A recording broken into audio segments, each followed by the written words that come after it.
program by welcoming all of our mu'mineen and mu'minat and the za'ireen of Imam Hussein who have joined us today in our third lecture in the series of lectures given out by Agha Shaykh Muzaffer Hyder. One of the allegations made against the Shia actually is that we do not love the Prophet, or we elevate the status of the Ahlul Bayt above the level of the Prophet. This is completely untrue because, for starters, it is a proven fact that those who you love, you share in their feelings of hurt, in their feelings of pain, and in their feelings of love as well. In their happiness, you are happy. In their sadness, you are sad. And as narrated in Hadith al-Kisa by Jabir ibn Abdullah al-Ansari, the Prophet himself says, "Inna ha'ulai ahlu bayti wa khasati wa hammati, lahmahum lahmi wa damahum dami, yu'limuni ma yu'limuhum wa yahzununi ma yahzunuhum. أنا حرب لمن حاربهم وسلم لمن سالمهم وعدو لمن عاداهم ومحب لمن أحبهم إنهم مني وأنا منهم فاجعل صلواتك وبركاتك ورحمتك وغفرانك ورضوانك علي وعليهم وأذهب عنهم الرجس وطهرهم تطهيرا اللهم صل على محمد وعلى محمد." The Prophet himself says, "They are from me and I am from them. Their blood is my blood, their flesh is my flesh. Whoever befriends them befriends me. Whoever makes them sad makes me sad. Whoever makes an enemy out of them makes an enemy out of me." And hence it becomes clear why 40 million people chant the name of Abu Abdullah as they walk from all directions towards Karbala for Arba'in for Ashura, because it is not the blood of Imam Hussein but the blood of the Prophet himself that was spilled upon the plains of Karbala. Now, I would like to invite Brother Jari Abbas to come forward and share his recitation of the Quran with us, please. Jari, are you there?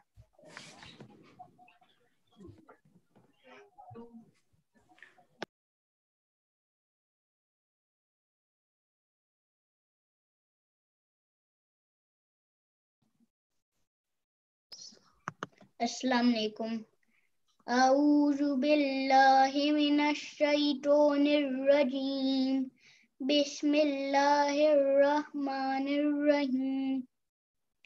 قل يا أيها الكافرون لا أعبد ما تعبدون ولا أنتم عابدون ما أعبد ولا أنا عابد ما عبدتم ولا أنتم عابدون ما أعبد لكم دينكم ولي دين.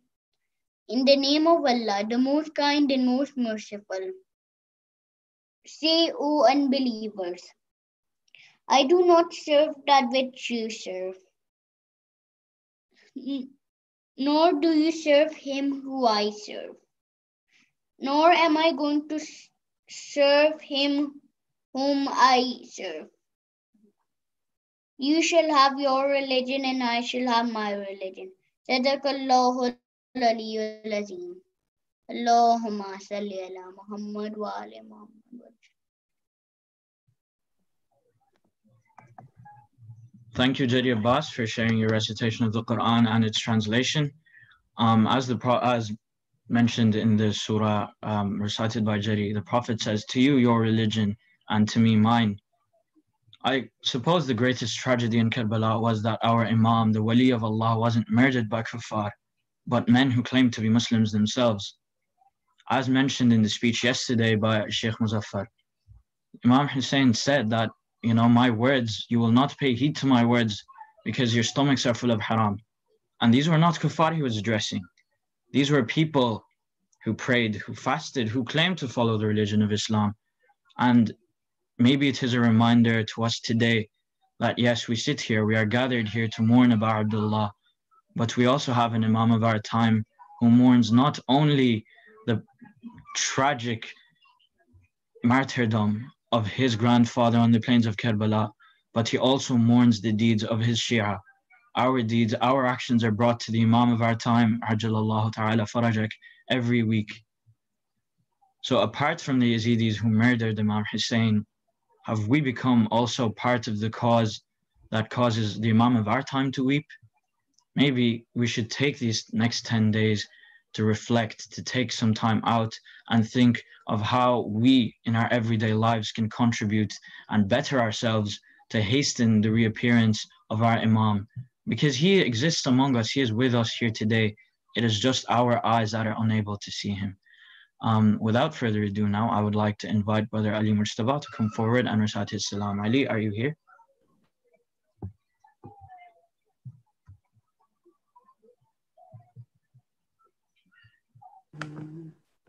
Assalamu alaikum, can you hear me? Wa alaikum assalam, yes, we can hear you loud and clear. Bismillah ar-Rahman ar-Rahim.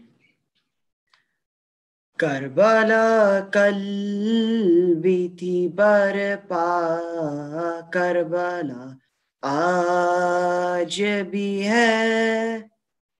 The jo ansar Husaini, kya wo sab aaj bhi hai. Kufa ایک شہر نہیں تھا، وہ تو ایک فطرت تھی، شہر خاموش کے باسی وہ یہاں آج بھی ہے۔ جب کہا وقت کے والی نے چلو میرے ساتھ، حج بھی کرنے کے لیے رکنا تو پھر باطل ہے۔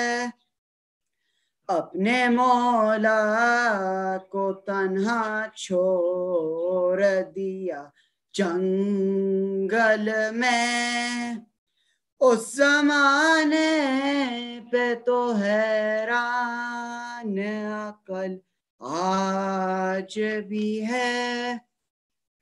ہائے مسلم نے جو مغرب کی امامت کی تھی، پیچھے پلٹے تو پھر امت کی دغا بازی ہے۔ دی تھی آواز جو حل میں کی میرے مولا نے، کہنا لبیک جواباً ابھی تک باقی ہے۔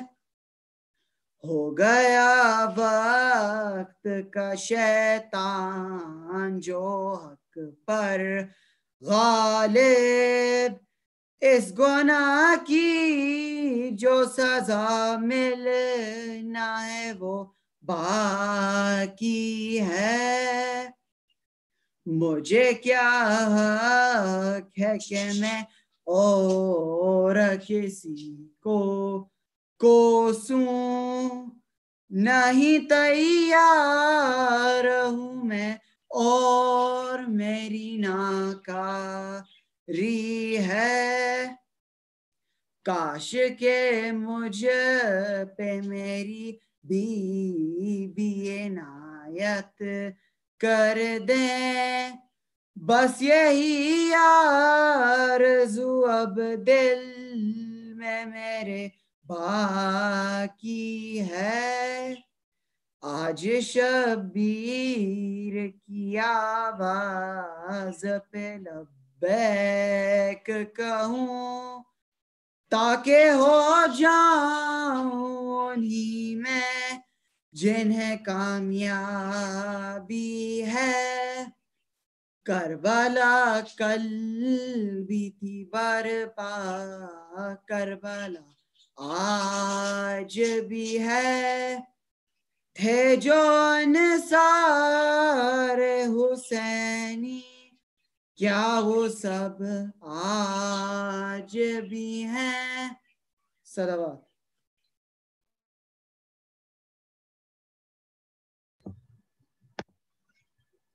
Allahumma salli ala Muhammad wa ala Muhammad.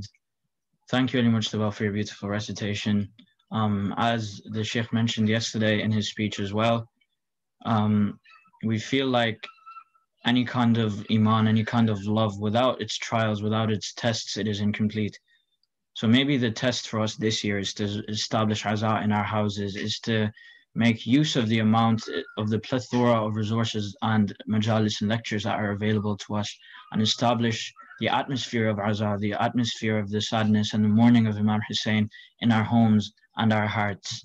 Now, to further educate us on his chosen topic today, which is how to identify rogue scholars, I would like to invite Shaykh Muzaffer Hyder to come and shed some knowledge on it for us, please. Shaykh, are you with her? Are you with us now? I'm with you. Assalamu alaikum. Wa alaikum assalam.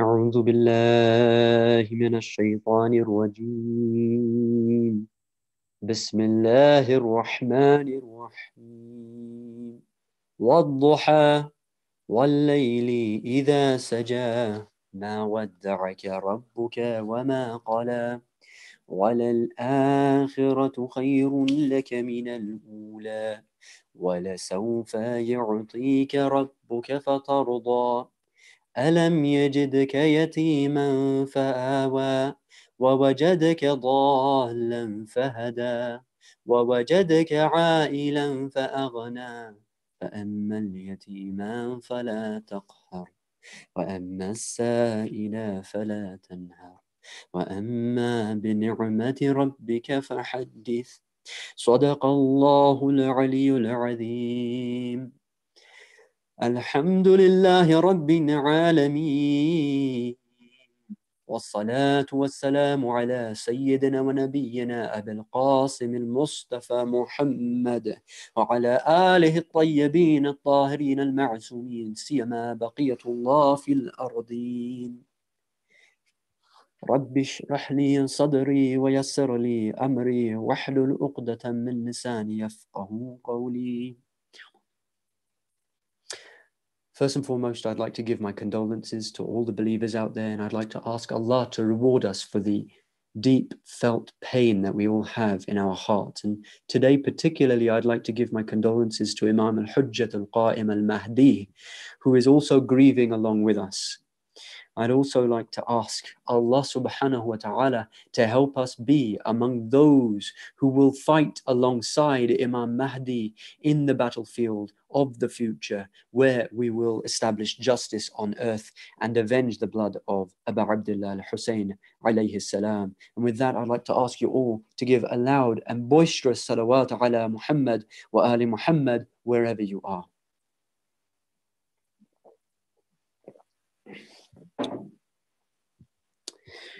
Today, the subject that we're going to be discussing is about rogue scholars and how to identify them. There's three questions I want to throw at you, which inshallah, throughout this speech, we will be addressing and answering. The first of them is, what are some of the traits of actual great scholars, according to the Prophet Muhammad sallallahu alayhi wa alihi and the Ahlul Bayt? The second question is, what are 6 traits through these traits we can actually identify who are the correct scholars to be following and who are not, who are those rogues that we need to be looking out for?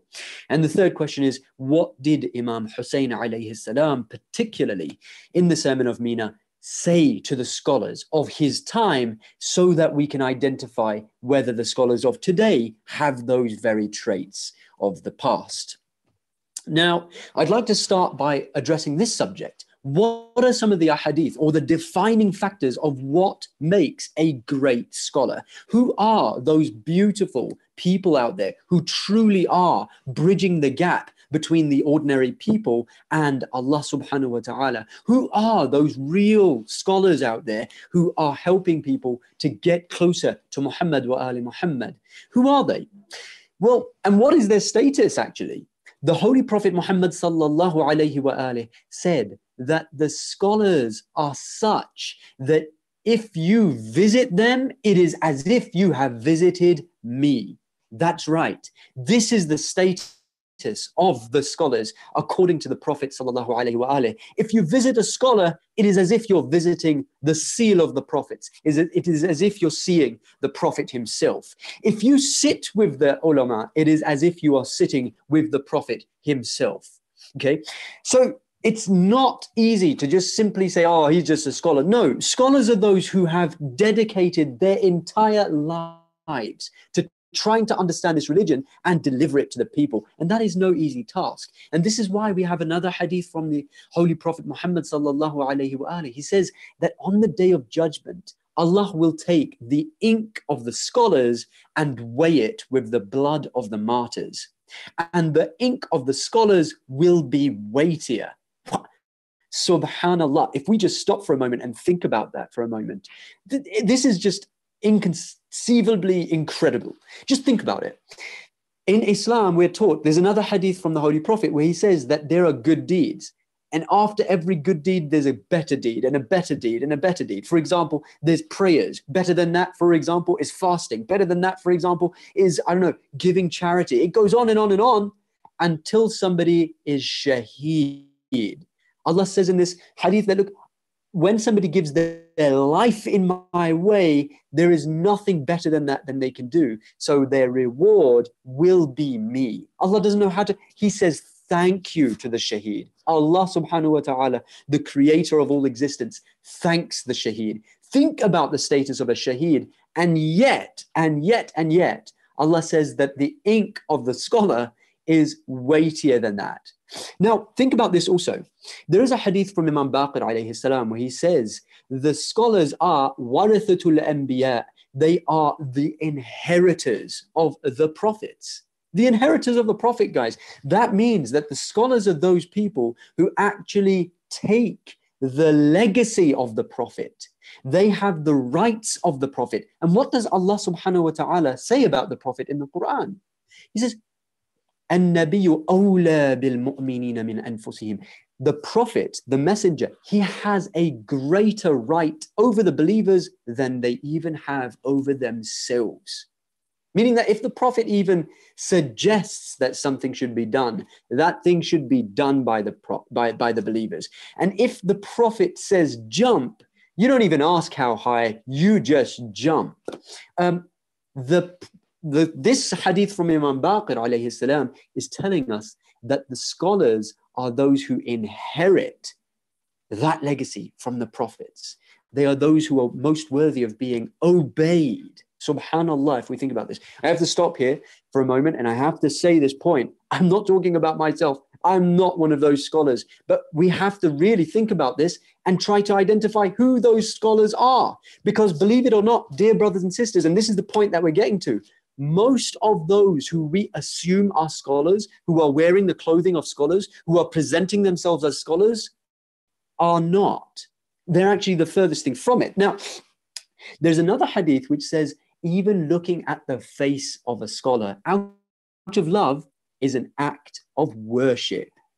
Just looking at that face is an act of worship. If you're looking at it with love, it is an act of worship. But then somebody asked the Prophet, what does this mean? He asked the Prophet to abbreviate, to explain it a little bit more. The Prophet said, it's the face of that scholar, which when you look at it, reminds you of the hereafter. We don't call them ayatullah for nothing.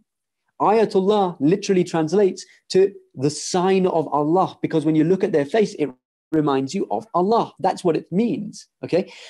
The hadith is saying that when you look at their faces, it reminds you of the hereafter. But if their face doesn't remind you of the hereafter, if their face reminds you of the dunya, for instance, then their face, looking at their faces, is fitna.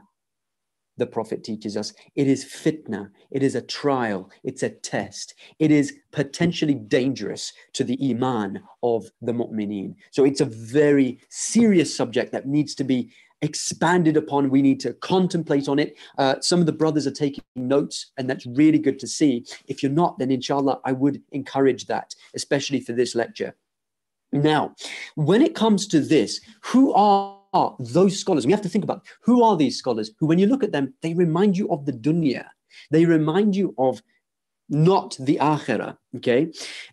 We have to stop a moment and ask ourselves, Islam has the solutions to all the problems in the world. Do we agree? Ask any Muslim in the world, they say, yes, we agree. Okay, it has the solutions to every problem. Okay, does it have the solution for family life? Yes, it has the solution. Does it have the solutions for health and fitness? Yes, it has the solution. Does it have the solution for, I don't know, arts and crafts, how to form a media project, how to do banking? Does it have all of these? You go and look at the book of Shaykh al-Sadr. You'll see that in that book, he talks about the Islamic idea of economy, of finances. Yes, yes, yes, yes, yes. Tick every box. Does Islam have the solution? And then you ask the people, does it have a socio-political solution? And people, for some reason, even now in the year 2020, get stumped. Okay, so the answer obviously is yes, it does have a solution. It has a solution for the way human beings ought to be governed, actually. Now, we have to ask ourselves at this pivotal juncture in history where we could be getting closer to the dhuhr of Imam Mahdi. This Ashura could be the dhuhr of Imam Mahdi. We have to ask ourselves, where is the Ummah standing at this point? Where are we? And through exploring who the scholars are, who the rogue scholars are, and who the great actual scholars are, we will be able to understand where the Ummah at large stands today. Okay, and it might come across as very bleak, but we have to ask ourselves, is it possible that this beautiful religion, which seriously does have all the solutions to every problem human beings could ever face, could it be that this religion itself is being manipulated? Could it be that there are forces that exist in this world, governments that exist in this world, which are trying to mislead people, which are promoting certain speakers who are going to give people an incorrect understanding of the religion so that it will benefit them, i.e. the taghut. Think back to the discussion that we had yesterday. قَدْ تَبَيَّنَ الرُّشْدُ مِنَ الْغَيِّ. The right way has become clear and distinct from error. فَمَنْ يَكْفُرْ بِالطَّاغُوتِ وَيُؤْمِنْ بِاللَّهِ. So the one who rejects the taghut and believes in Allah, he's held on to that urwatul wuthqa. So the right way is clear from error if we reject the taghut. Could it be, however, that the taghut of the time today is manipulating, particularly Shia Islam, but Islam in general?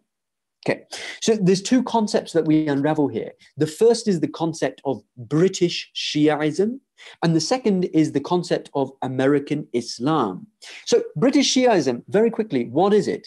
It goes way deeper than those personalities which have previously been discussed. And we're not going to mention them, but British Shiaism, and I want to make this very clear, it's not saying that everybody from the UK is corrupt. No, that's not what it means. Okay, I'm from the UK. I'm born and raised in the UK. Hello, does this sound like an American accent? I'm from the UK. Okay, so I'm Shia. Does that mean I'm part of British Shiaism? God forbid.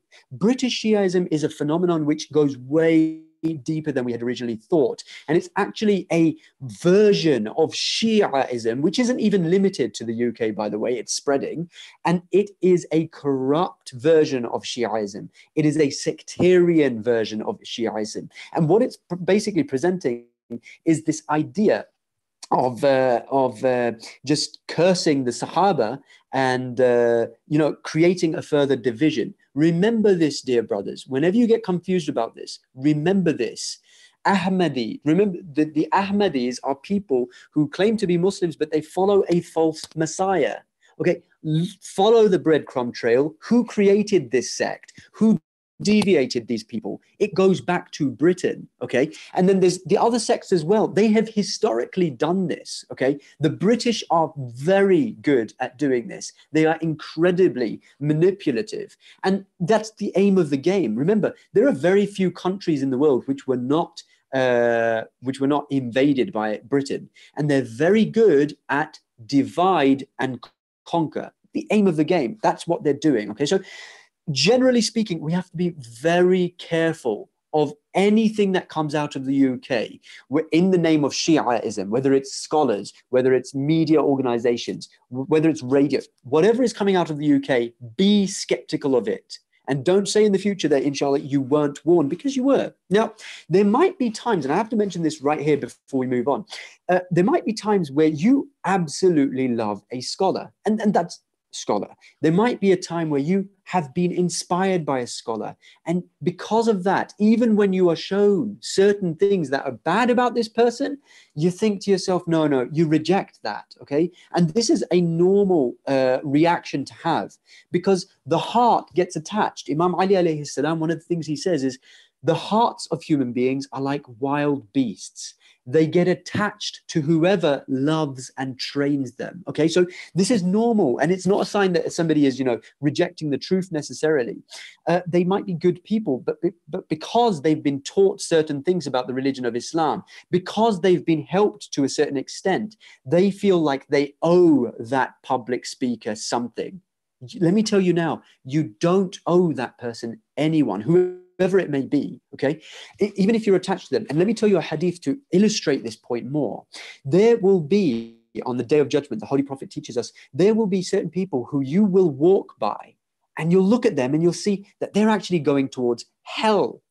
And you're like, how can you be going to hell? You're the one who guided me to Islam. You're the one who showed me the right way. How can you now be going towards hell? And the person will reply, because although I told you the right path, I wasn't following it myself. Okay. And these things, sometimes they get revealed in this world's life, but usually they only get revealed in the hereafter. It is the day of revelations. Now, that's the first concept, British Shiaism. Be very careful. The second one is American Islam. American Islam is basically this idea that you're compelled, you're forced as a Muslim to choose between either sectarianism or stone-hearted Islam. You'll notice that there are takfiri Wahhabis. There are hate-filled individuals who go and join groups like ISIS, Daesh. Stone-hearted. This is not Islam. This is deviation, okay? And the other side of that deviation is those who are secular. And, there are really quite strange things that you're seeing coming out of the world of Muslims, or those who call themselves Muslims.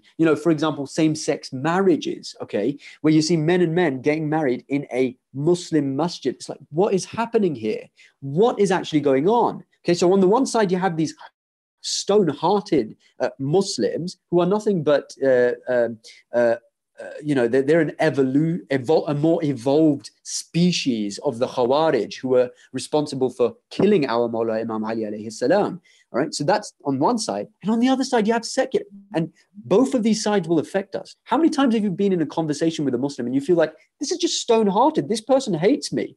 And how many times have you been in conversation with the opposite side? They're completely secular. They're not even understanding that you have to submit. That's the first rule of Islam. It means submission, one who submits. When you know that Islam is saying something, you submit to it. You don't say, oh no, I'm going to invent my own rules, in my opinion. No, that doesn't work like that.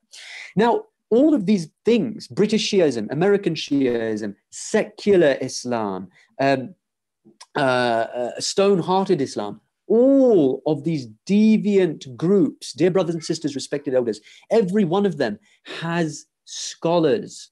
Okay, there is no way that such deviant groups can exist unless there are people leading them. Okay, what does the Quran say about such people? Well, it says, اتخذوا أحبارهم ورهبانهم أربابا من دون الله. They took their rabbis and their priests as gods besides Allah subhanahu wa ta'ala.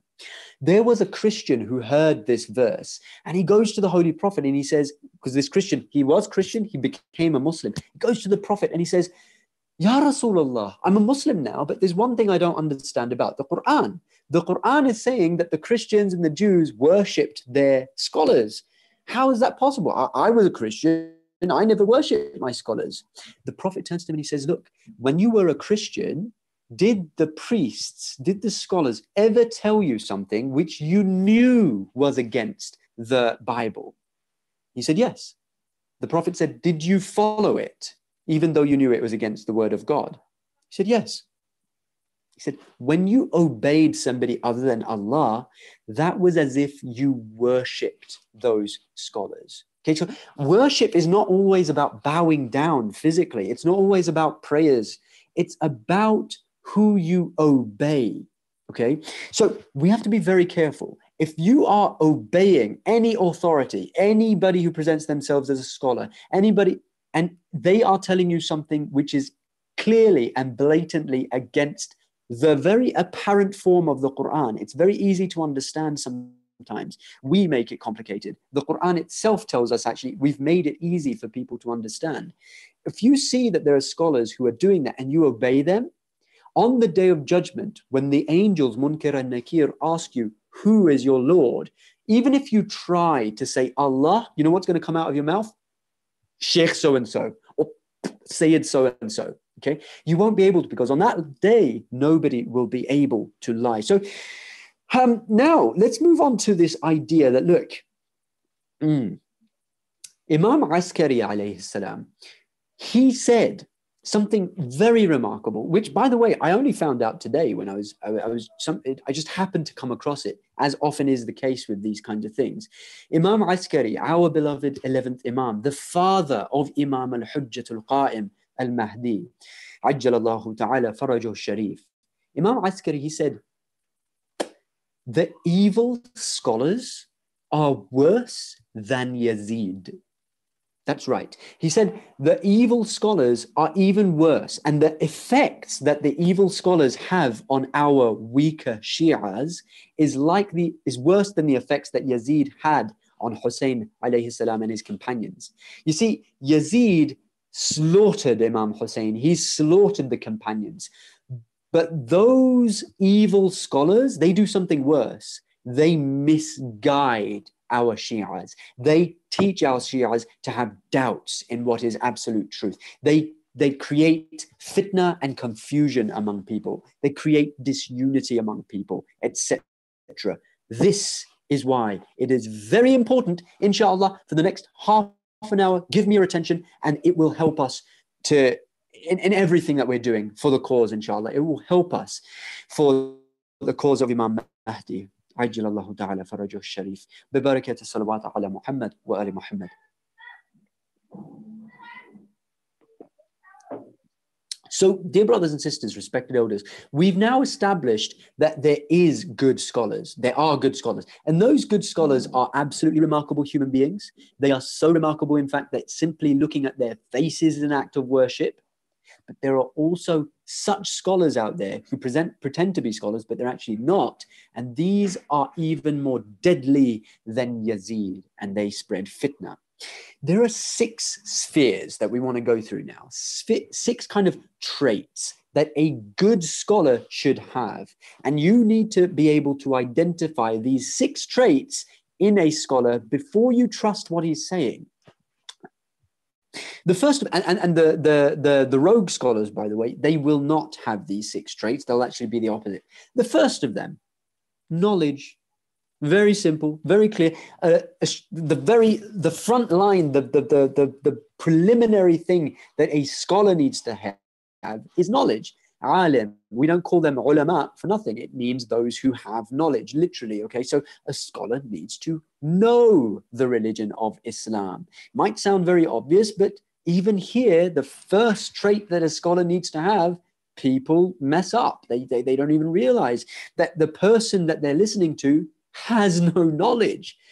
And I'm going to have to tell you a story here, because when I realized this, it was around 10 years back, and it was absolutely shocking for me, because Muslims, generally speaking, human beings, generally speaking, are so innocent. They are so good. They're just inherently good people. And when you are inherently good, you could never fathom that somebody would lie to you in your face. Honest people have the hardest time recognizing that liars exist, because honest people have never done it themselves. They could never dream of doing it. And so it's difficult for them to realize that we're surrounded by liars, dear brothers and sisters, okay? We are surrounded by imposters, right?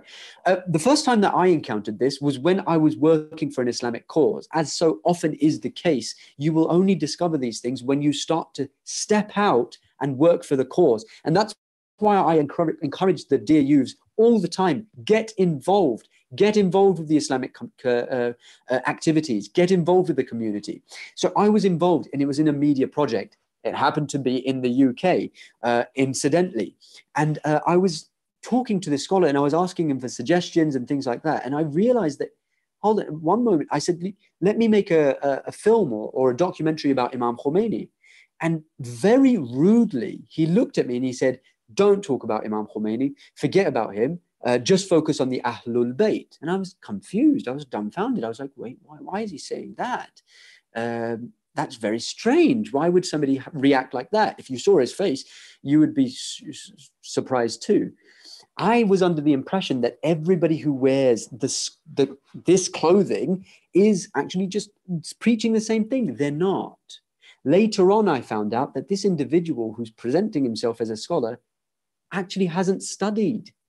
He barely knows the ABC of Arabic, right? The commoner might even know more than him, all right? But what he had done is spent a year or two in Najaf, just on and off, and then he came back with a turban. And the people of the West particularly, because they're starved for scholars, they see somebody and they get enamored by them. Okay, so now, the Quran tells us very quickly, هَلْ يَسْتَوِي الَّذِينَ يَعْلَمُوا وَالَّذِينَ لَا يَعْلَمُونَ? Are they equal, the ones who know and don't know? Think about this verse for a moment. Let's contemplate about it. Why does the Quran tell us this? Sometimes you'll stumble across a verse and it just seems so obvious. Like, why is God even wasting his time telling us something which is so blatant and clear? Obviously, those who know and don't know aren't equal. But yes, Allah has to remind us because we forget. We start to think, some go to one extreme of thinking that those who have knowledge are, somehow gods and they listen to everything they say. But then in the West, particularly, we fall into this other trap of thinking, well, they're all the same. We're all the same. I have an opinion. You have an opinion. No, scholars are those who have gone to study a subject. They are those whose opinion should be valued. And at the same time, there are those who are faking it. Now, in order to expand on this, let's think about it this way. Doctors. Yeah, let's think about doctors for a moment. A doctor is a person who studied medicine. What does he do? He goes to a university, he goes and studies medicine for a significant amount of time, and then he gains the knowledge in order to treat people, okay? And we can understand how important that is for a doctor to be trained in medicine. You don't want a guy who's been studying for a year, maybe he's Googled something, to go and do heart surgery on your uncle. You would hate that. That's terrifying, actually. But what about the soul, dear brothers and sisters? What about Islam? Islam is, if I were to ask any Muslim, what is more important, the body or the soul? Some would say they're equally as important. Some would say, no, the soul is more important because even when you're dead, the soul lives on. The existence carries on. So in some ways, the soul is way more important, where the scholars are the doctors for the soul. And just as you can have somebody pretending to be a doctor, wearing the clothes of a doctor, wearing a stethoscope and walking around in a hospital as though he is a doctor, you can have scholars walking around who aren't actually scholars. They're wearing the clothing of scholars, but they're actually just harming this society. Imagine you go to the doctor and you say, I have a headache, and he prescribes you paracetamol. Okay, he's given me aspirin, he's given me paracetamol, that's fine, you walk away. You think he's a great guy.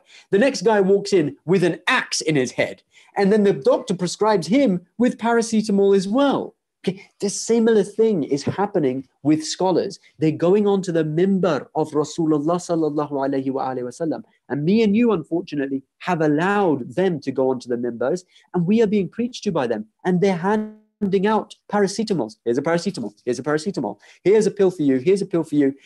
And it's harming people. Okay, people are being deviated by such scholars. All right. Now, there's another issue that we face when it comes to knowledge. Remember, we're only on the first part right now. The idea that knowledge needs to be there. There's another issue that we encounter when it comes to this.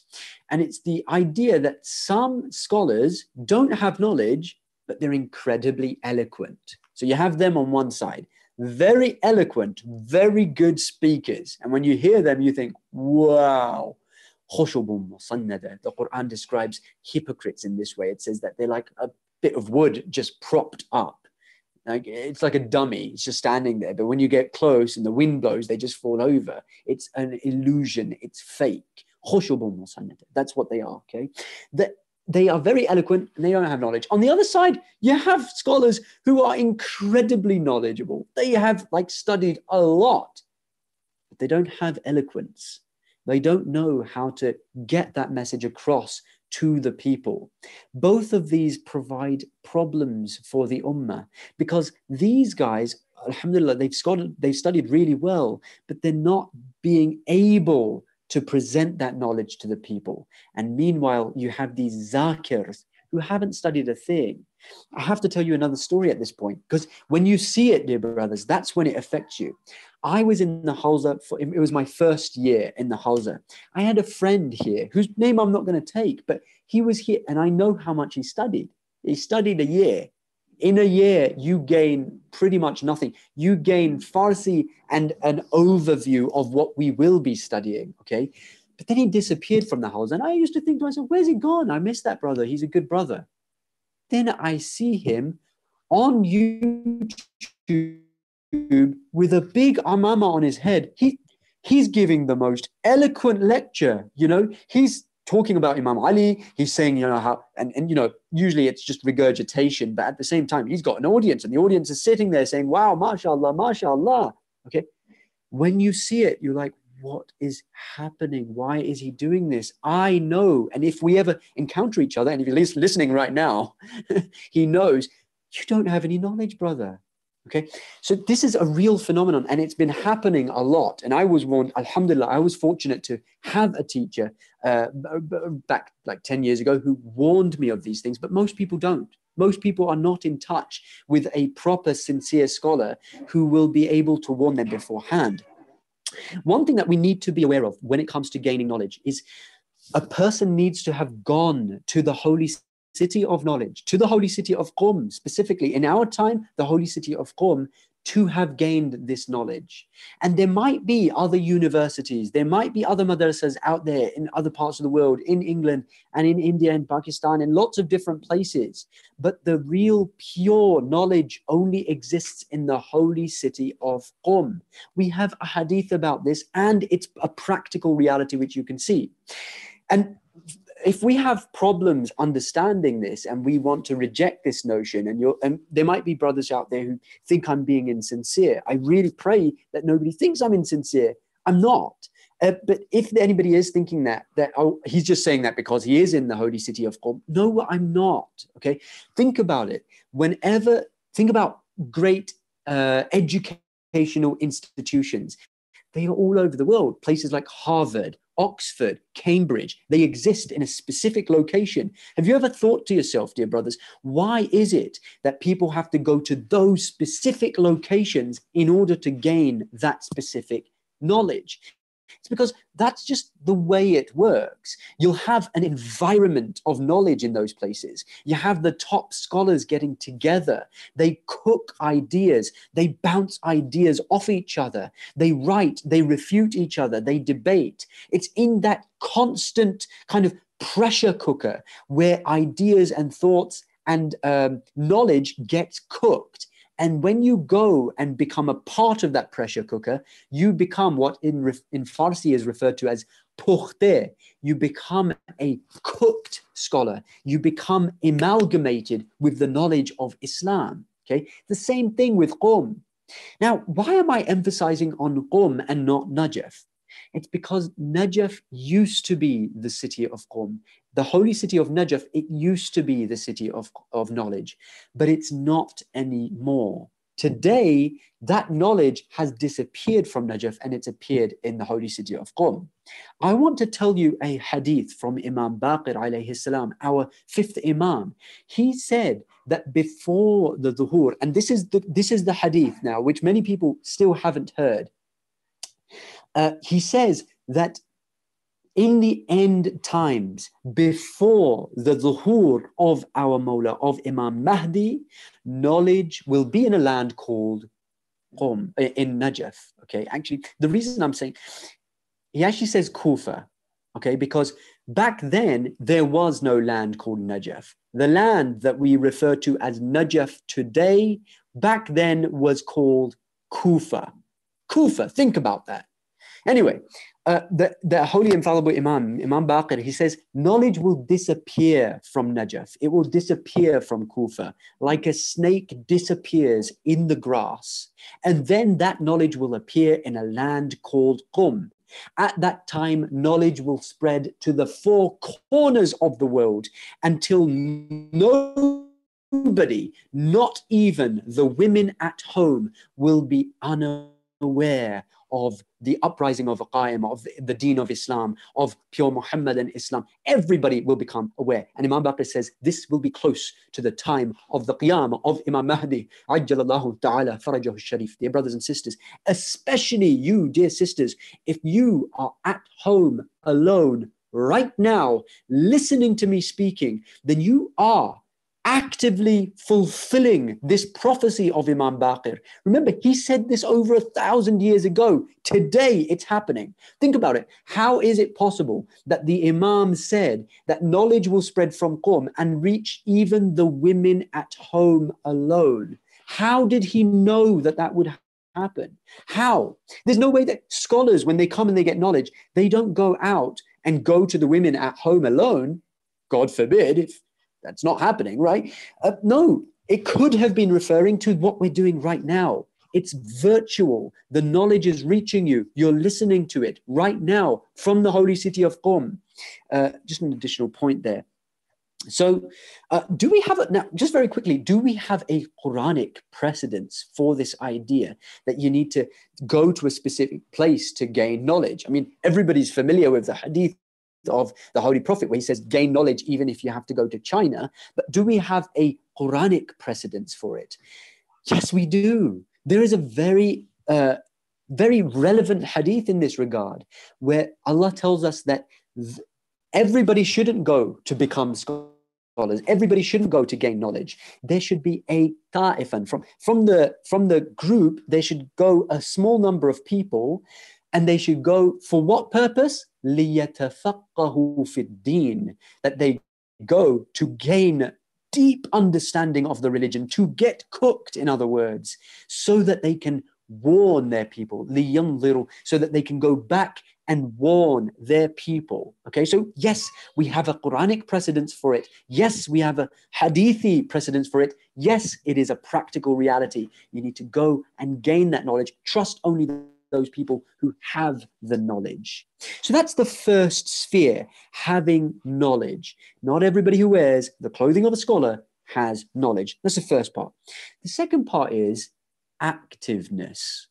Okay, some scholars may have the knowledge, dear brothers and sisters, respected elders. They might have studied for years. They might be 10 years in the Hawza. They might be 20 years in the Hawza. They might have even become an Ayatollah, but they don't have activeness. A scholar needs to be, a trustworthy scholar, a good scholar, needs to be that person who is willing to roll up his sleeves, go out there and address the issues of society. The good scholars are those who are not only attending the protests, but they are on the front lines whenever there is an injustice taking place, whether it is an injustice in the community or outside of the community. It might be an international affair. Whatever, the scholars are those who are not afraid to roll up their sleeves and get their hands dirty. May Allah bless somebody like Ayatollah Araki, who openly speaks about the issues, takes people by name, and he makes people aware of what's happening. I want to give you a story to highlight this point. I consider myself as part of the Idara Jafariya community. It is actually the oldest center in I think all of Europe. So I'm very proud to be a part of that community. But that community, like so many communities out there, has had historical problems, all right? And how many times have you faced it, where the committee has problems and then the resident alim comes and then, he gets kicked out and then there's a lot of controversy going on. And everybody who's listening to some level has either been affected by this or is aware of some sort of fitna, some sort of trial going on in their community centers, wherever you are. And for that reason, will be. Before I even came to the Hawza, there was a few Muharrams back, I guess on that 12 Muharrams back, 13 Muharrams back. There was the whole tatbir issue going on. Some of these guys, they just wanted to cut themselves. No, we've been doing it every year. We have to do it. They were fully determined to cut themselves. The poor guy, one of the committee leaders, he went up before the majlis started and he said in a very humble, very down to earth, very almost timid way, he said, "Dear brothers, I know that we want to do this action, but we have fatwas now from the marjas. They're telling us not to do it. People are recording this. It's going out. It's damaging the reputation of Shia Islam. We're afraid that this might also cause some health issues here." Booed off the stage. Everybody starts screaming. Everybody starts yelling. There was a whole hoo-ha. Everybody starts standing up. It's an Indo-Pak community, so you can imagine the jazba in the air. Everybody stands up, get away now, stop creating fitna. Then the scholar, somebody gives a loud salawat ala Muhammad wa ali Muhammad. There's a loud salawat and, everything calms down. Whenever there's a salawat, the scholar sweeps up and he goes gracefully onto the mimbar. Me and my father are sitting in the crowd. We're waiting for him to say something. We're waiting. He starts giving the fada'il of Imam Ali alayhi salam. He starts talking about, pretty much the same old stuff which we have heard before, on and on and on. He gets to the end and then there's Masaib. The majlis ends. Not a word about this whole fitna that just happened. Dear brothers and sisters, is it not the job of a scholar to say at least, dear brothers, let's not fight? At least even if you don't want to take a side, at the very least, is it not the job of a scholar to say, brothers, let's, love each other. Let's come to a solution. Nothing, not a word. My father, who, alhamdulillah, I'm blessed to have a father like mine. He goes to after the majlis has ended, he goes to the scholar and he sits very humbly in front of the scholar and he says, "Maulana Saab, should you not have said something?" And to this day, I can't forget the way that scholar got up. He didn't let my dad finish what he was saying. That scholar got up, turned his back on my dad. And, the arrogance is obvious on the face. He went like this, when they close their eyes and turn away like that. It's like cringy. It's like weird.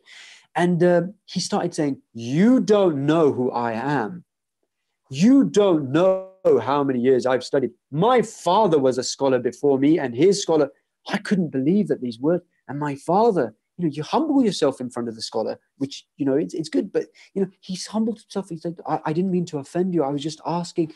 And then he walks away in that position. Okay. Many of us may have, unfortunately, encountered such people who present themselves to be scholars. They are not scholars, dear brothers and sisters. They are people who have gained respect when they deserve none of it. What does Imam Hussein alayhi salam say in this regard? We'll come to that in a moment. Unfortunately, the scholars who should be respected are those who actually get their hands dirty, who address the issues that exist, even if it means that some people might be disgruntled. But unfortunately, the way that we operate is the scholars who are least active get the most respect. The scholars who do the least get the most respect and get treated as though they are the right people to follow. See how backwards society has become, dear brothers and sisters? Imam Hussein, what does he say in this regard? He says, he's addressing the scholars of his time. He says, "You have taken lightly your duties as leaders. You have neglected the rights of the oppressed and the lowly. This is the quote of Imam Hussein alayhi salam. This is what Imam Hussein said to the scholars of his time. You have neglected your duties as leaders. Why? Because you neglected the oppressed. You didn't give the rights to the lowly people, those who are being downtrodden in society. Okay? And yes, the right, and Imam Hussein here, he's directly addressing the scholars, and he is saying, you've neglected your duties as what? As the leaders. Because yes, the scholars are supposed to lead the society. It should make absolute sense. Who's the leader of society? Imam Mahdi, ajjalallahu ta'ala farajuh sharif. What about when the Imam is not here? Who do you obey? Whose commands do you follow? The scholars. Those who know what the opinion of Imam Mahdi would be best. This is why Imam Ali alayhi salam, he says that the scholars are the hakims over the people. They are the governors over the people. But unfortunately, you have to lead from the front, and most scholars aren't. So the first thing was knowledge. The second thing was activism, being active, playing an active role in society. What's the third thing? The third thing is taqwa and zuhud. Taqwa is what? Taqwa is God consciousness. A scholar should not be a sinful person. Sometimes sins are committed by scholars. And the reason why that is more dangerous than if a normal person does it is because when a scholar or a perceived scholar commits a sin, people can lose faith not only in them, but in the religion itself. Okay, so when you see an ordinary person sinning, it's like, okay, but when you see a representative of the deen sinning, it can really bring down the iman of the society. And there have been many, unfortunately, I can't mention any of them, and I don't want to mention any of them, but many of you will be aware of some of the fitnas that have come to light in the recent years. Many terrible sins have been committed by those who present themselves to be the leaders of the community. But that's only part of it. I want to talk about zuhud.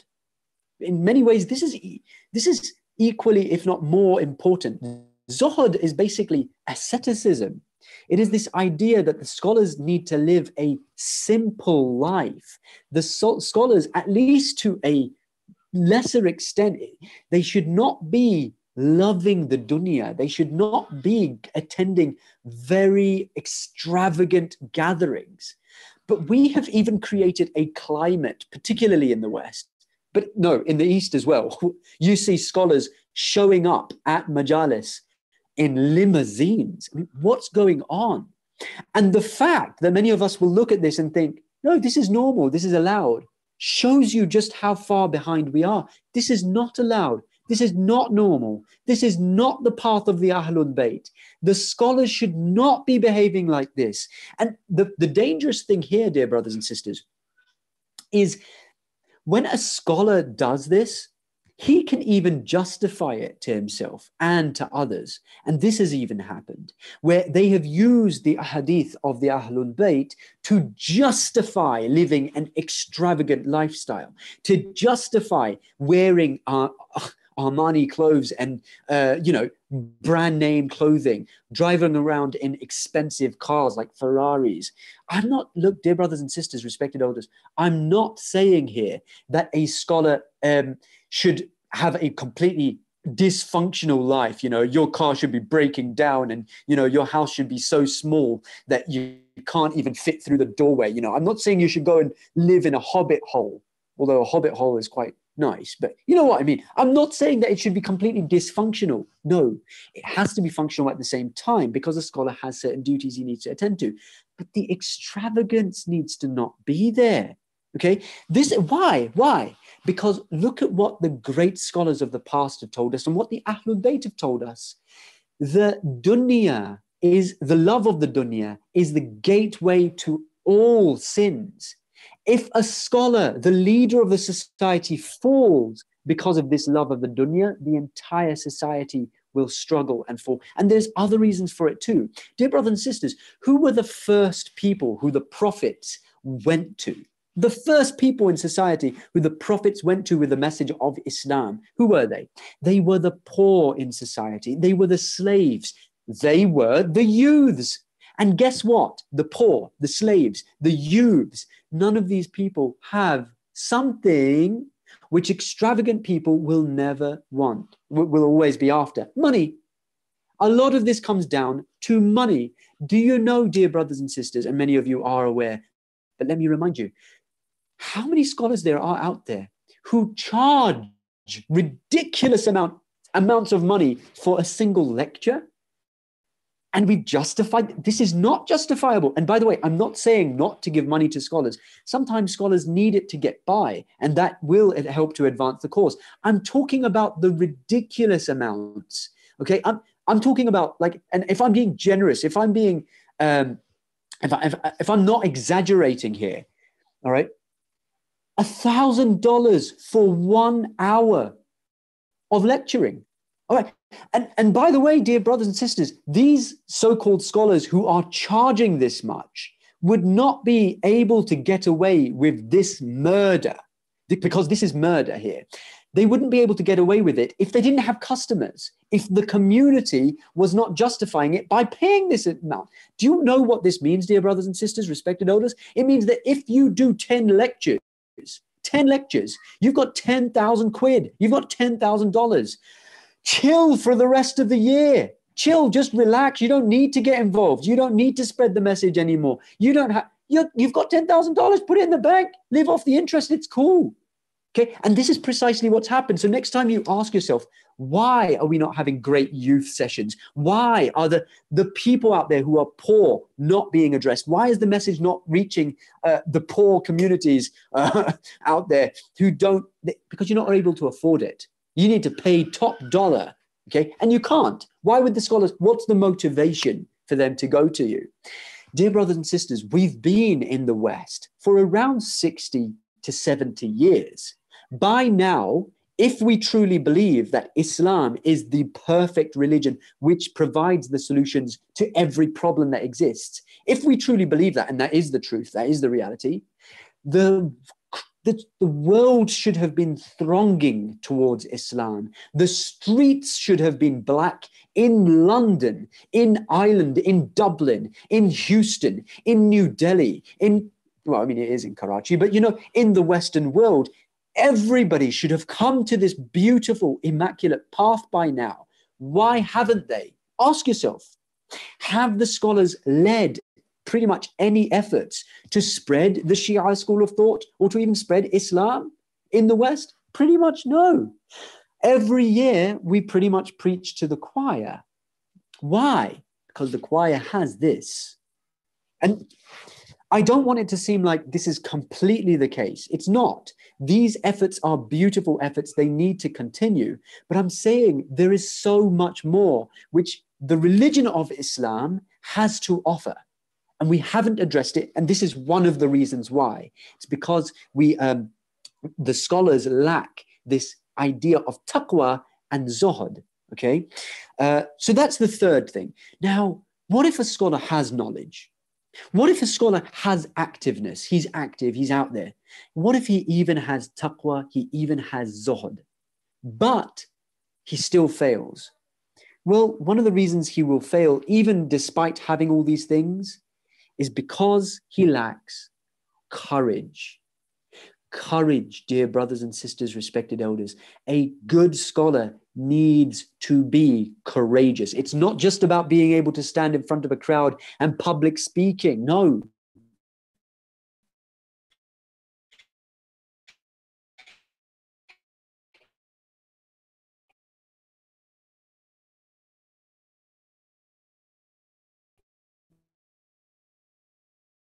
It's courage. Alayhi salam would be with shuja'ah. Haqq would be with shuja'ah, and deceptiveness, lies, would be with cowardice.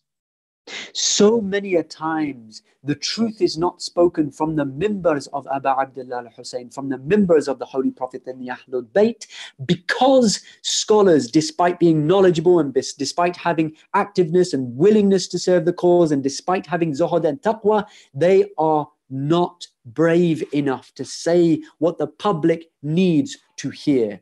Okay? I've been asked to repeat the last point. Do you want me to repeat the point about taqwa and zuhud? Okay, yeah, I got it. So Imam Ali alayhi salam, so we're talking about courage now. Courage needs to be had. It's one of the traits. Yeah, good. Okay, yeah, good. I'll repeat the point. Courage is one of the most important points that traits that a scholar needs to have. One of the reasons is this. Imam Ali alayhi salam, he said that if good traits, if qualities were to be categorized, truthfulness would be with shuja'ah, haqq would be with shuja'ah, so with courage, and dishonesty would be with cowardice. Okay, how many times has a scholar had knowledge, he's had activeness, he wants to serve the cause, and he's had taqwa, he's had zuhud, but he doesn't have courage. And for this reason, he fails to say the truth. He fails to deliver the message that needs to be delivered to the masses. What does the Quran tell us in this regard? It says, look, Ya ayyuhar rasul, balligh ma unzila ilayka min rabbik, fa in lam taf'al fama ballaghta risalata, wallahu ya'simuka min an-nas. Wallahu la yahdi al-qawm al-kafirin. He says, look, O messenger, announce, preach that which we have commanded you to preach. And if you don't preach it, it's as if you haven't preached the main point. It's as if you haven't preached the entire message. And Allah will protect you from the people. Allah is assuring the Holy Prophet in this verse that if you have to announce that Imam Ali is going to be the successor. And if you don't announce it, it's as if you haven't announced the message at all. Now, this is, in the one sense, it's talking about Imam Ali, it's talking about the Holy Prophet, but on our level, it's actually saying, look, the truth, the haqq of the time, Imam Ali was the haqq of the time. The haqq of the time needs to be announced, and Allah is guaranteeing you that He will protect you. Don't worry, Allah will protect you. Say it, announce it, say what the truth is, even if people hate you for it. This is why we have to have admiration for somebody like Imam Khomeini, who was one of the great scholars. Why? Because when people thronged and rushed to Imam Khomeini, they were pretty much, they would die just to touch that man's cloth. They would, just to see his face. People went to Imam Khomeini, they asked him, the people love you. They would die for you. How does it make you feel? Do you know what Imam Khomeini said? He said, doesn't make a difference to me. So he was asked, what do you mean it doesn't make a difference? Imam Khomeini says, because if they love me for it, I'm going to say what I have to say. And even if they were to hate me for it, nothing would change. I would still tell them the truth. I would still tell them the exact same message, because my duty is simply to balligh ma unzila ilayka min rabbik. Say what has been granted to you by your Lord. Courage has to be there. And this is why the famous quote, which many of you may have heard from, which has been attributed to George Orwell, where they say that in the future, telling the truth will be a revolutionary act. Is it not a revolutionary act? Every time you try and speak the truth, dear brothers and sisters, expect backlash. Don't think that you're going to be able to say the truth, especially in today's climate, and just, end up having no enemies. And if you're afraid to do this, it's understandable, because you know what? Many of those you look up to are also afraid to do it. Many of those who are expected to lead the community are also afraid to do it. What did Imam Hussein alayhi salam, our Mawla Imam Hussein, what did he say in this regard in the Sermon of Mina? He said, you purchase your safety from the oppressive ruling powers with flattery, cajolery, and compromise. This is Imam Hussein saying to the scholars of his time, you have purchased your safety from the oppressive rulers. Are there examples of such scholars today? Absolutely, dear brothers. I'm not going to, like I said, if you came here waiting for controversy, I'm sorry, I'm not going to mention any names, but I want each and every one of you, us, especially the youths and especially the community leaders. I need everybody. Who am I? The Imam of the time needs everybody to recognize recognize these traits and start to apply them so that you can recognize who these rogue scholars are, because the society is chock full of them. Okay, who are those who have knowledge? They have activeness. They're out there. You see their faces. They'll pop up on your screens on YouTube when you're searching for the truth. And they even have taqwa, a level of zuhud as well. But they lack courage. And so what do? They purchase their safety from the oppressive rulers. And these are such people who have publicized going to the leaders of places like America and pretty much kissing their hands, metaphorically speaking, and telling others to follow America, telling others, for example, there is a video which you can find online of a prominent scholar who is active from a prominent media institution in the UK, who is in front of the masses, and he's telling them that if you die for America, you die a martyr. Subhanallah, subhanallah, subhanallah. Dear brothers and sisters, if you're wondering about the Kufa, the people of Kufa of the past, and you're wondering how could those scholars have told their peoples to die for the army of Yazid and to go and fight for the army of Yazid, and you find it unbelievable, know this. The same thing is happening today, where some of our scholars who are wearing this clothing, they are out there and they're telling people to fight and to die for the Yazid of today, who, by the way, is so oppressive that even non-Muslims have recognized. There are even non-Muslims who have abandoned the American military. Veterans who used to fight for the American military have recognized how brutal and tyrannical it is, and they are spending their efforts to expose that tyrannical system. And at the same time, there are those who are pretending to be Shias, and they're telling you and lying to you and telling you to fight for those systems. Think about the era of fitna that we're living in. So courage is the next thing.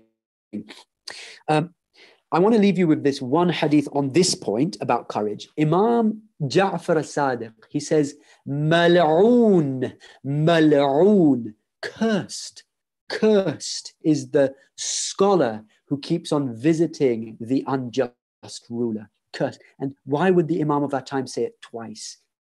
Cursed, he's cursed. So that's the fourth thing. Now, what's the fifth trait that we need to look out for? Foresight, basira. They need to have insight, foresight. They need to be able to know that if I do this action, this will happen in the future. Some scholars are very brave. They're very knowledgeable. They have zuhud. They have all the other traits, but they just don't have basira. They are what we refer to as educated morons.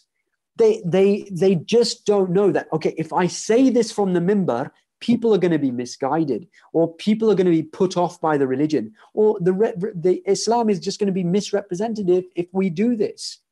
One example is one that we've already mentioned, where people insist on perpetuating this idea where we cut ourselves. But inshallah, this is an idea that we've gotten over. But they still do things. And one of the things that we often see here is what I refer to as the wawa man. The wawa, the wawa majlises. I'm sure we're all aware of them. The wawa majlises.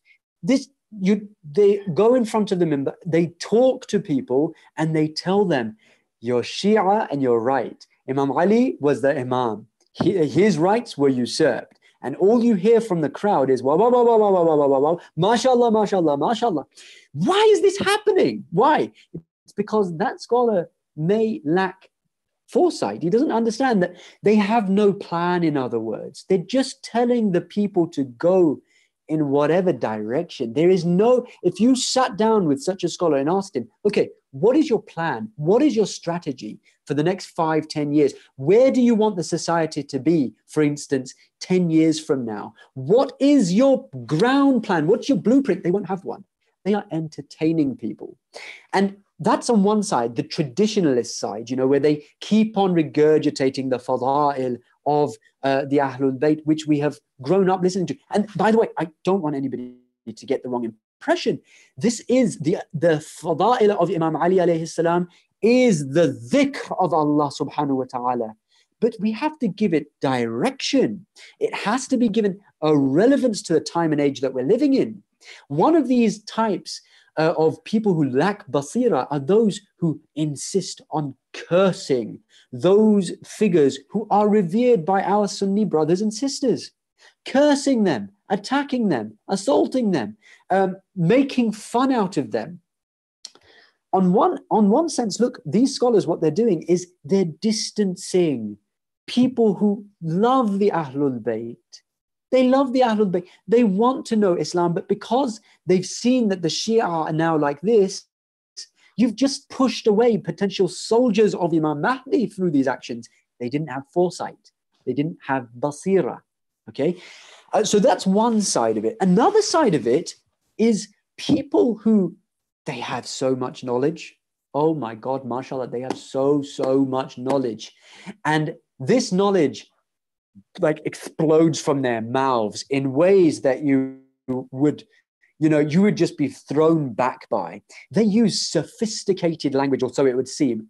And it's like, I wish I had written down an example of like real examples of such scholars who use words like esoteric and it's like eloquence is just through the roof. And let's face it, guys, when you're listening to them, and you'll see people who are in the crowd, they're nodding along. They're like, mashallah, mashallah. But they're not understanding a thing. They're not understanding a thing that this scholar is saying, and yet they're nodding along because it's like the emperor's new clothes, right? For those of you who know the story, you'll benefit much more from this analogy. Nobody wants to admit that they don't have a clue, because then they'll be admitting that they're stupid. They'll think that admitting the scholar is using sophisticated language, and you feel like going, mashallah, somebody give this guy a biscuit. Give this guy, he has clearly studied the dictionary. Imam Ali alayhi salam says, he defines eloquence, and he says eloquence is that which both the elites of society will understand and the common man. That is the true message.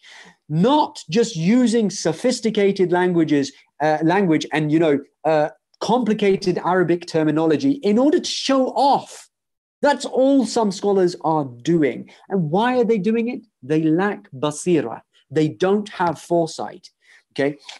And that's all they're pretty much doing. And through this, they're actually misguiding people. They're actually making people think that this is the deen, this complicated thing which nobody can understand, this philosophical amalgamation of academic, semi-academic words. What does the Quran say about such people who know the truth? They know the truth, but they're not actually delivering it to the people. Why are they not delivering it? Because they feel like this is my knowledge. I've gained it. I'm entitled to it. What does the Quran say about such people? الذين حملوا التوراة ثم لم يحملوها كمثل الحمار يحمل أسفارا. Those who were given the Torah, but they didn't apply it, are like donkeys carrying volumes of books. These people, whether they are the traditionalist wah-wah guys who are just making everybody go wah-wah-wah, or they're those who are making people do the modern wah-wah, which is using all this sophisticated high language, which just throws people off and makes them think, wow, you are so knowledgeable, and showing off through it. Whether you're this side or this side, that's all these kinds of scholars are doing. They are like donkeys carrying books on their backs. They are useless, okay? A donkey is carrying books on his back. Congratulations to the donkey, but it means nothing. You've memorized stuff and are just regurgitating it. You are not looking at what the society needs and trying to change it and take the people to the next level. Okay, so that's the next thing. Now, that's the fifth thing. What is the sixth and final thing? Dear brothers and sisters, we've talked about knowledge. Somebody might have knowledge. Somebody might have activism. They might be willing to serve the community. Somebody might have taqwa and zuhud. Somebody might have courage. Somebody might have foresight. But it's still not enough because they don't have the sixth trait. What is that sixth trait? Sacrifice. And we've talked about this in great detail previously, but they need to have a sense of sacrifice.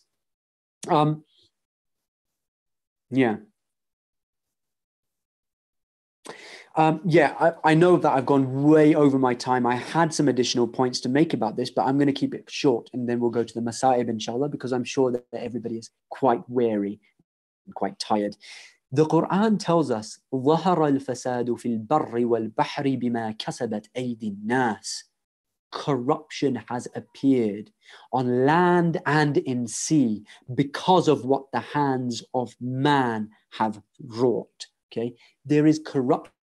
Allah is telling us in the Quran, corruption exists. Get rid of it. In order to get rid of it, though, it takes sacrifice. The best example I can think of here is Shaykh Zakzaki.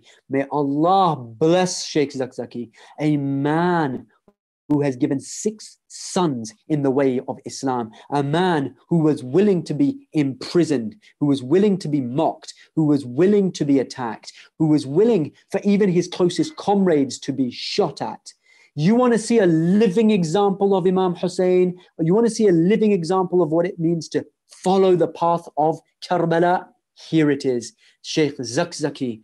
And what did he accomplish? Dear brothers, because of the sacrifice that he made, millions, some reports say 12 million people came onto not only Islam, but the path of Shia Islam, not only Shia Islam, but pure Muhammadan Islam, not only pure Muhammadan Islam, but they too were willing to create sacrifices from themselves in order to push and advance the cause.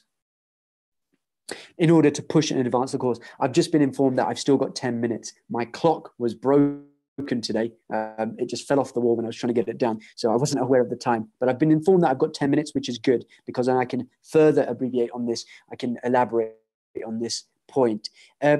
So look at what he did. Because of the sacrifices that he made, dear brothers and sisters, respected elders, he was able to continue the waves which were begun in Karbala and continue them in Nigeria.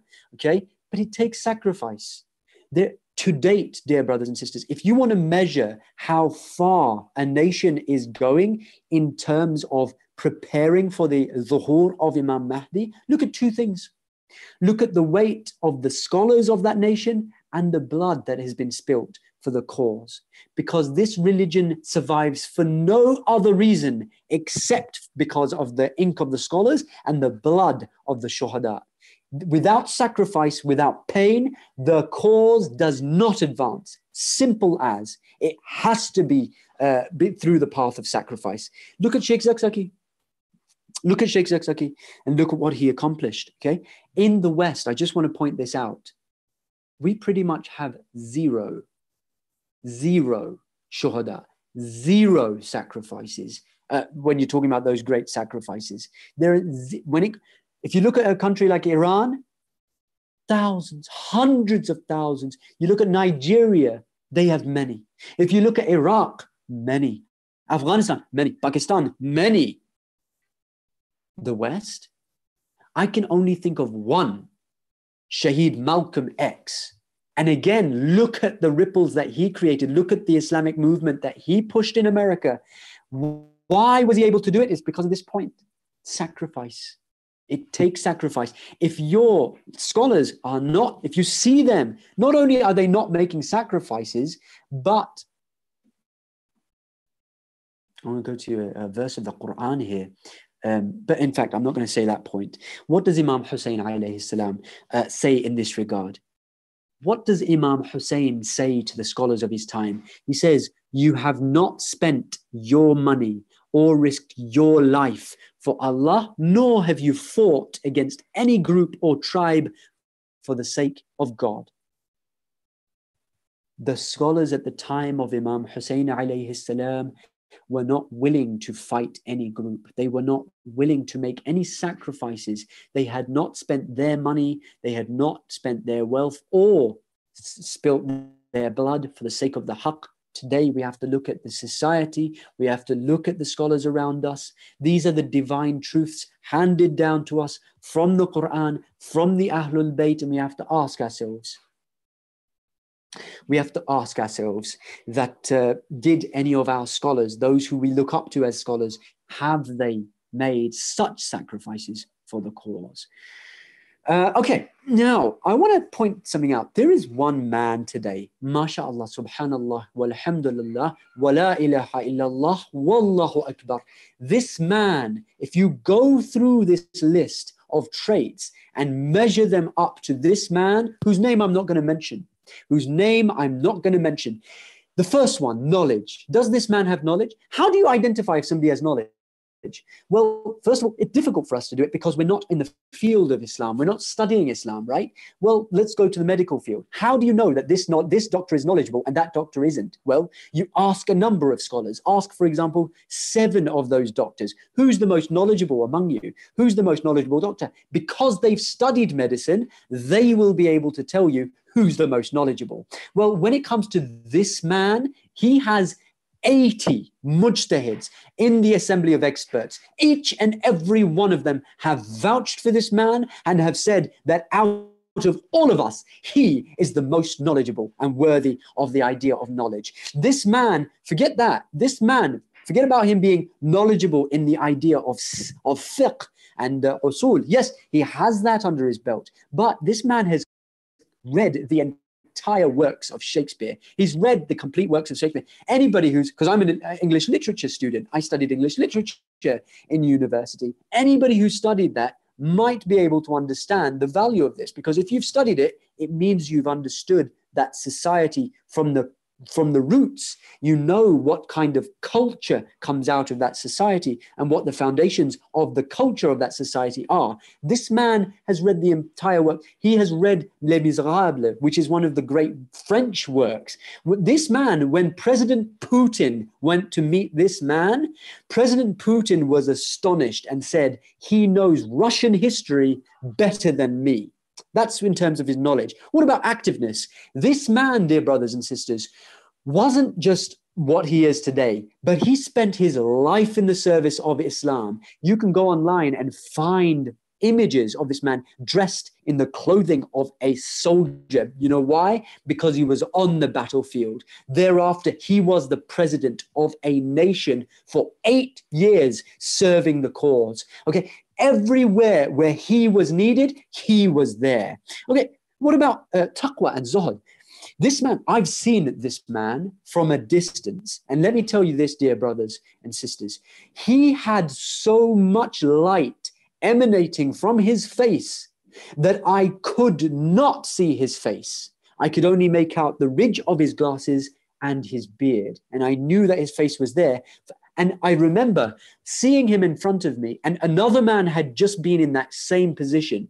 And I could see his face clearly. But then when this man came in front, so much light, and I can't describe it as light, even though it wasn't light. It was something else. It was some sort of energy. I went like this because I was unsure, are my glasses on right now or not? They were on, and yet I couldn't see his face. Now I have understood, dear brothers and sisters. You see these pictures that you always see of the Ahlul Bayt with the light on their faces? You can't see their faces. These pictures always used to annoy me. I used to think, just show the face or don't show the face. Why do you have to put this blob of light on it? Now I understand those pictures, because if this man has so much light in his face, how must his master Imam Mahdi look? You can't see it in photographs, by the way. You have to see him in person, okay? His house, this man, his house is so humble that I've only seen pictures of it. It's smaller than my house, okay? His door looks like a rubbish door. I don't know how else to describe it. It's one of those big metal, doors with like writing on it and stuff. And people have, put their taxi numbers on it and stuff, which is what the common person has in Iran. That's what his door looks like. His kitchen and his main hall are just like one thing. You could fit maybe 50 people in there, and that too uncomfortably. And his furniture too, it looks like something from a second-hand shop. Okay, this man, when he was asked, and there's videos of this as well, most of us jump at the opportunity to lead. I want to be the leader. I want to be the leader. This man, when he is forced by these mujtahids and they declare that you have the right, you are the only one who has the ability to lead us. Look at the videos. He puts his head down. He becomes ashamed. He becomes sad. You can tell he's praying to Allah. Oh, Allah, help me to pick up this burden. That's a man who has taqwa and zuhd. Courage. What can you say about this man's courage? Yeah, he was a soldier. He is the one who says, and for those who know Farsi, you feel free to translate it for others. He is the bravest man that we know, not simply because he confronts the enemies, but because look at the way he is with people. Despite confronting the enemies, despite being in that position, he is never arrogant. He always goes and meets the people. He's always among the people. Look at the pictures. He's always kissing the hands of the veterans, kissing their cheeks. He is one of them. You know why? Because he's one of them. It takes courage to be a man of the people. When it comes to foresight and basira, I'm going to tell you this. Before COVID-19 and before we saw the havoc which is now unraveling in America, before the economic specialists started to say that America is now collapsing, before any of this, before these protests, before the civil war, which is erupting, this man is the one who said, just like the ship Titanic sunk, this country is going to sink. America is going to sink. Today we see it happening. Dear brothers and sisters, I would like to remind you, this man has also said in the next 20 years, Israel is not going to exist anymore. And this, by the way, the liberation of Palestine has everything to do with Imam Mahdi, because we know that Jesus is going to pray behind Imam Mahdi in Al-Quds, in Jerusalem, in Palestine. And so if this man is now told us we only have 20 years left before the liberation of that land, you should bet your bottom dollar that that is leading up and paving its way towards the Dhuhr very rapidly. And the last thing, sacrifice. Did you know that this man has gone to prison several times before the Islamic Revolution took place? And before the Islamic Revolution took place, and there was no hopes of the revolution actually happening, he was willing to go to prison. And when he came out of prison, he continued to speak the truth. They again put him in prison. He came out and he again started to speak the prison. Again and again and again, he went to prison several times for this cause. And that's all I'm going to say. This is a man who has made sacrifice after sacrifice after sacrifice for the cause. I would like to thank everybody and say a big jazakallah for having the patience to listen.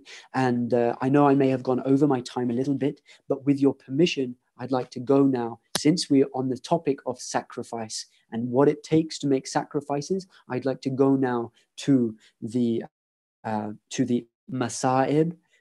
ببركة الصلوات على محمد وآل محمد. And I'd like to ask you all, while I switch off the lights, I'd like to ask you all to recite a Surah Fatiha for those scholars and for those shuhada who have given everything they had for this cause.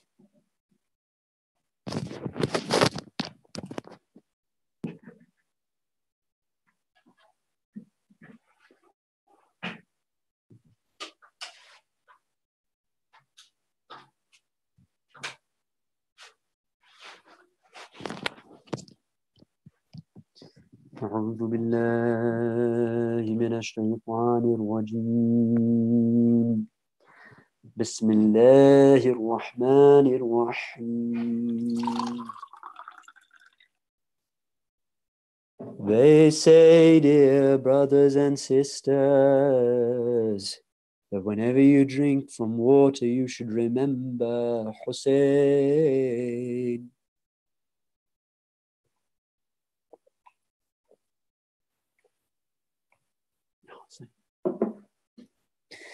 Let me take you back now.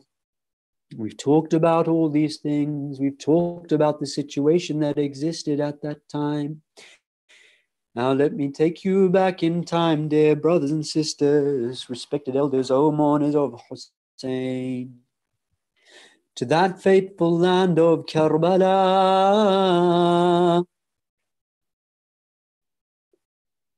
to that land of divine sacrifice. I'd like to take you now to that place and that time. Imam Hussein alayhi salam and his camp are waiting to meet their destiny, to meet their fate. At this point, it is said that Imam Hussein, he stood up and he addressed those loyal companions in his tent. After praising Allah subhanahu wa ta'ala, he said, "You have come so far with me, O my loyal comrades. You have made sacrifices. I do not find better companions than you, nor any family more righteous than mine.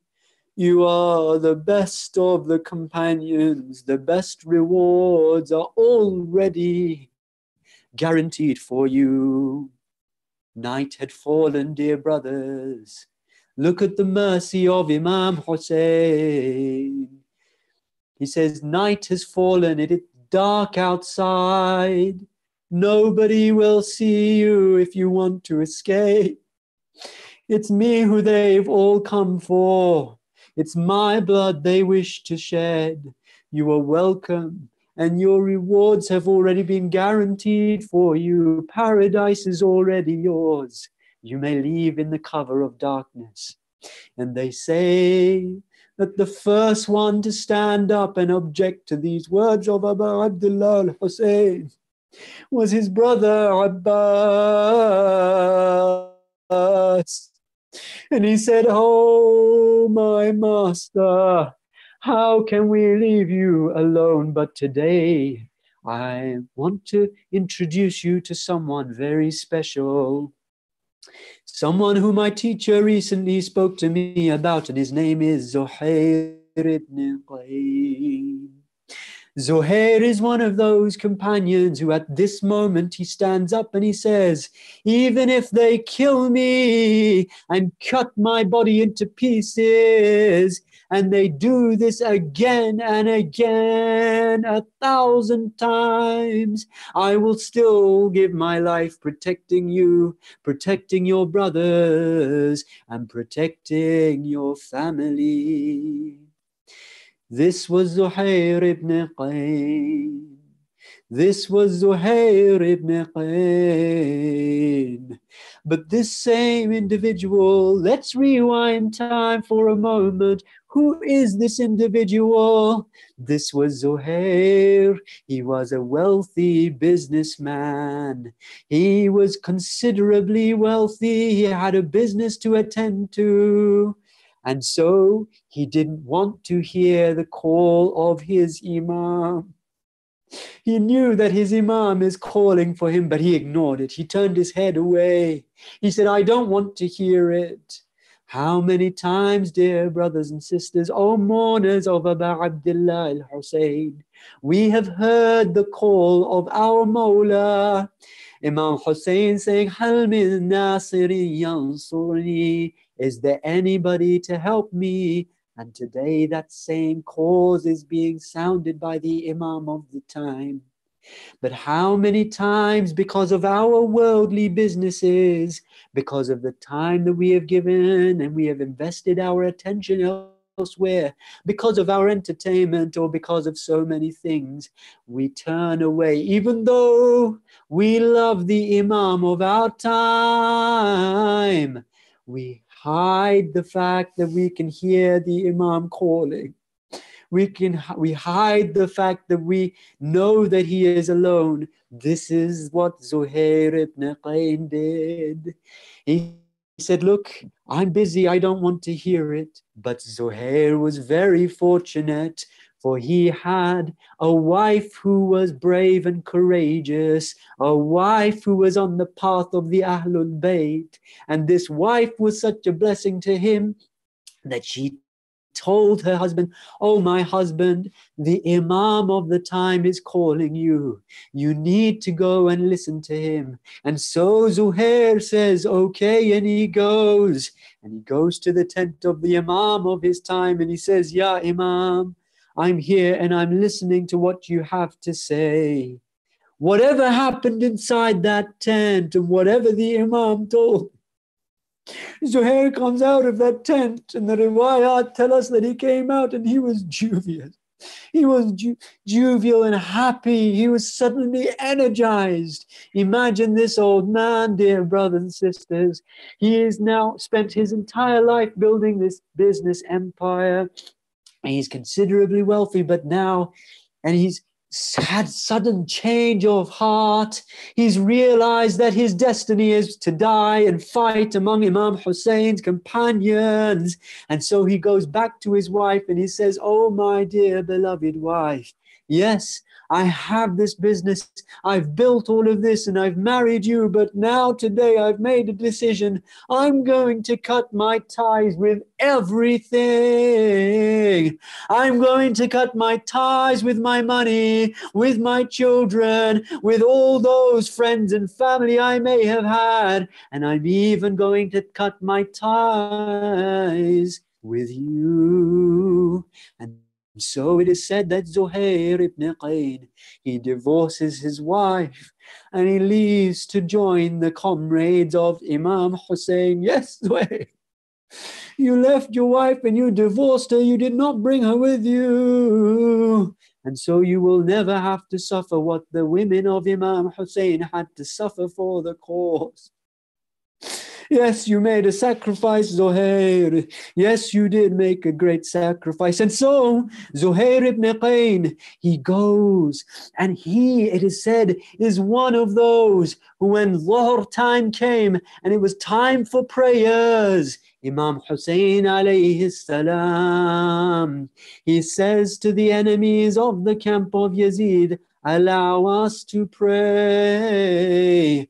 But the mal'oon, the cursed ones from among the camp of Yazid, they start to fire arrows at the companions of Abu Abdullah al-Hussein and at the Imam of the time himself. And it is said that Zuhair ibn Qayn is one of those who stood in front of those archers and was willing to take arrows for the Imam of his time and for those other companions. Zuhair ibn Qayn turns to his side and he sees that one of the other brave comrades is also there. His name is Sa'id ibn Abdullah. And he is taking arrow upon arrow.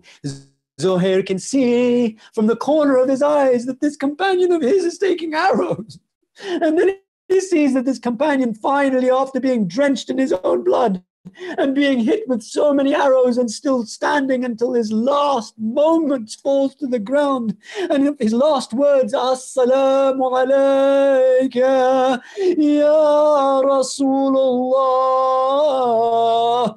Zuhair ibn Qayn has just seen this incident take place, and he too has taken 2 arrows into his body. Those arrows, he has taken them for the Imam of his time. Can you imagine this man now? He has cut his ties from everything of the dunya, and so he takes permission from the Imam of his time, and he says, "Oh Imam, I have taken this, I've sacrificed everything, I'm ready." And so he goes into that battlefield. He goes dressed in his armor, and he confronts the enemies, and they say, oh dear brothers and sisters, they say he gave a fiery speech.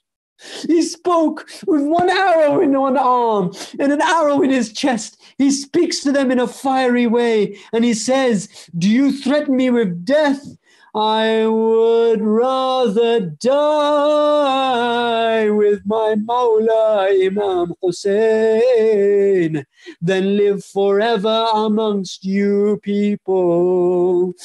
And then he fought bravely, and it is reported that he killed maybe 100 men. And he said, "I am Zuhair. I am Zuhair, the son of Qayn.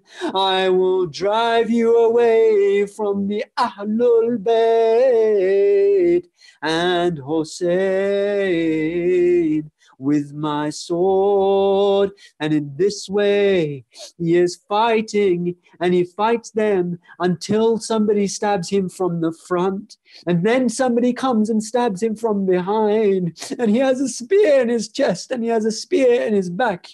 Oh, Zuhair, you are most fortunate to have been able to give your life in the path of Hussein. You gave it all up and had the best of deeds written down for you. And you are fortunate, O Zuhair ibn Qayn. You are fortunate. Let me tell you why you're fortunate. Because, O Zuhair, although you suffered the thirst, although you suffered the pain, you will never have to witness the family of Hussein after you and after the other companions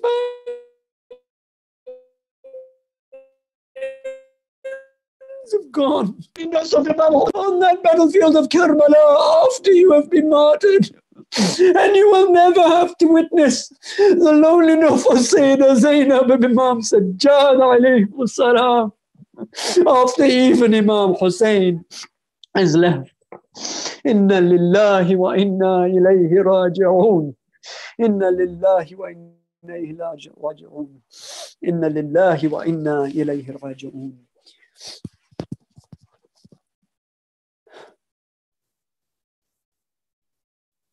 سيعلمون الذين ظلموا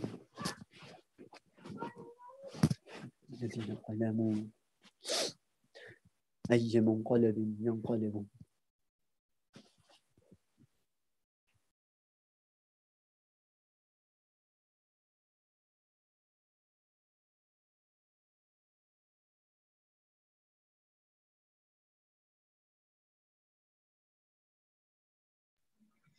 Ya Hussein, Ya Hussein, Ya Hussein, Ya Hussein, Ya Hussein, Ya Hussein, Ya Hussein, Ya Hussein, Ya لبيك يا مولى حسين لبيك يا حسين لبيك يا مولى حسين لبيك يا حسين حسين حسين حسين حسين لبيك يا مولى حسين لبيك يا حسين.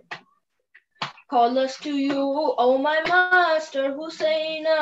Wallah Zahra Maninsa Hussein. We have only one wish to visit Karbala. People come to this land to visit Abba Abdullah, to visit Abba Abdullah. I only wish to be your servant Mawla. I want to be the one to be your soldier. I will not forget the day of Ashura until our last breath. Wallah Zahra, we will not forget. Wallah Zahra, you will always be remembered, Husseina. Wallah Zahra Maninsa Husseina. Call us to you, O my master Husseina. Wallah Zahra Maninsa Husseina. So many people walk from so far, from Najaf to Karbala, they're shining like the stars, shining like the stars. This is my only dream, that there will come a day when everyone will say, Karbala is our way, my life is for him, no one will take away. This is my promise, Wallah Zahra. This is my promise, Wallah Zahra. You will always be remembered, Husseina. Wallah Zahra Maninsa Husseina. Call us to you, O my master Husseina. Wallah Zahra Maninsa Husseina. When we come, we sit beside your shrine. We forget all the sorrows in our mind, sorrows in our mind. We only think about the day of Ashura as you were laying there, no helpers nearby. Your sister saw your pain and cried. Our only mission, Wallah Zahra, to tell everyone, Wallah Zahra, you will always be remembered, Husseina. Wallah Zahra Maninsa Husseina. Labbaika ya Mawla Husseina. Labbaika ya Hussein.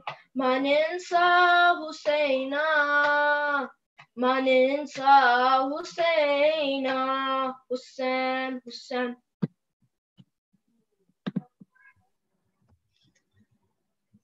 MashaAllah, thank you. That was Shaykh Ali presenting his Nazrani Aqidah to our Mawla. I would like to again thank all of our speakers today, Jari Abbas for his recitation, Ali Mujtaba for his salam, and the Shaykh, obviously, Shaykh Muzaffar Hyder for his speech, and last of all, our young Noha Khan, Shaykh Ali. I would also like to request everyone who joined us today to join us tomorrow at the same time at 6 o'clock for the next lecture. May Allah accept our efforts and our ibadat. Assalamu alaikum wa rahmatullah.